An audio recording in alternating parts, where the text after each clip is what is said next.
Depuis la loi de 2015, la Chine mène une réforme profonde de ses entreprises d'État.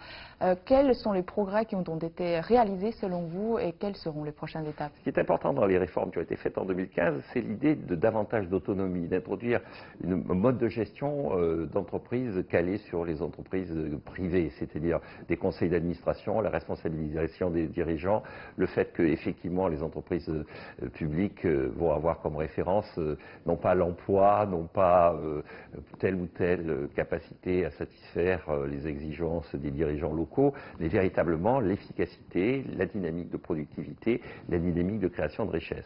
Alors, un des grands éléments, ça va être quand même comment se débarrasser du passé au travers de la dette. Le secteur public chinois représente en endettement 115% de la production chinoise, 115% du PIB. Je pense que les dirigeants ont conscience de ça et donc ce que l'on doit attendre, c'est véritablement un traitement du problème de la dette des entreprises publiques chinoises. Pendant la visite du président Emmanuel Macron en Chine, il a cité une phrase en chinois, Make the planet greater again, qui souligne en fait un sujet qui lui est cher, la question d'environnement. La Chine a affirmé plusieurs fois aussi le soutien à l'accord de Paris, aussi cette fois-ci, la question d'environnement et de la question énergétique est encore un sujet assez important. Quelles seront les mesures concrètes selon vous?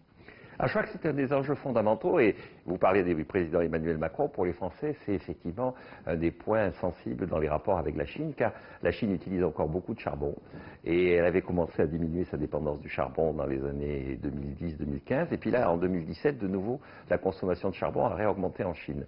Et donc, une attente des Français et des Européens en général, c'est effectivement des mesures concrètes de conversion énergétique, de changement de stratégie énergétique de la Chine, dans une phase où effectivement la croissance va être plus en qualité, donc moins en quantité, donc normalement va réclamer moins d'énergie, et dans une phase où effectivement les nouvelles technologies devraient permettre de s'éloigner de l'utilisation du charbon. Il y aura aussi une ouverture pour les entreprises avec des fonds étrangers, surtout dans certains domaines comme le domaine d'énergie qui était auparavant réservé aux entreprises d'État en Chine. Comment vous en pensez de cette ouverture économique? Alors je trouve ça très positif et puis ça s'inscrit dans la logique que je décrivais précédemment de davantage de concurrence, davantage de souplesse.